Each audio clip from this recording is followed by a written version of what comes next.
Bonjour Pablo, bonjour Sam, bonjour Julie, bonjour tous les copains. Et si je vous proposais aujourd'hui de faire de la construction avec Auguste? Ben oui, Auguste fait de la construction. Aujourd'hui, papa et maman emmènent Auguste à la quincaillerie. Ils ont décidé de construire une cabane dans le jardin pour ranger les râteaux, les pelles et les jouets. Ils ont besoin de planches pour les murs, de tuiles pour le toit et de clous pour tenir le tout.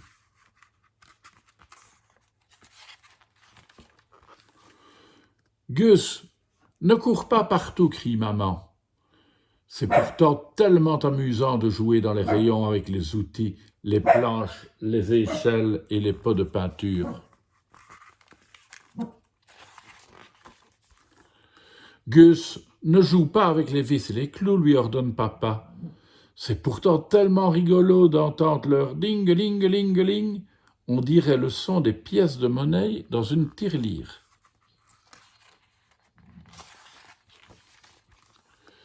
Papa arrive avec des planches plus grandes que lui, maman avec un panier bien rempli, et Auguste avec des boîtes pleines de clous.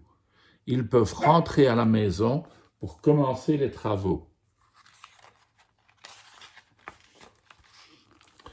Maman, n'oublie pas le marteau, dit Auguste en passant devant le rayon des outils.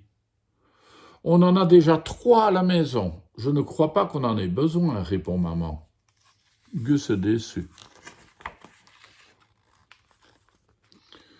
Pendant que papa et maman attachent les planches sur l'auto, Gus trouve par terre un casque de construction. Il regarde autour de lui, mais il n'y a personne. Il décide de le mettre sur sa tête.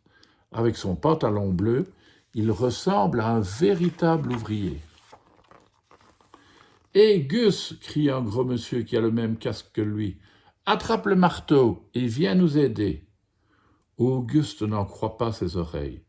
C'est bien à lui que s'adresse ce travailleur. Il attrape le marteau, arrive en courant et grimpe sur les échafaudages. «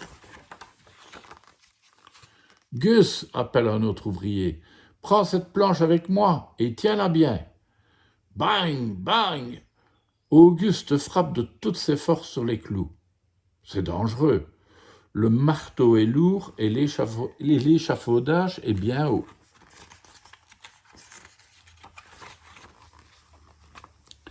Greg appelle Gus. « Apporte-moi les briques, il faut finir le mur. » Auguste remplit la brouette et la pousse en faisant attention de ne rien renverser. Ce n'est pas facile. Auguste a chaud sous son casque, mais il doit le garder au cas où il aurait un accident. Il met du ciment sur sa truelle et badigeonne les briques comme des tartines. Il empile les briques les unes sur les autres, une couche de briques, une couche de ciment. Ça ressemble au tiramisu de papa. Il commence à avoir faim. C'est l'heure de la pause. Gus s'assoit avec ses nouveaux amis. Frank lui donne un gros morceau de sandwich. Bob lui tend une belle pomme.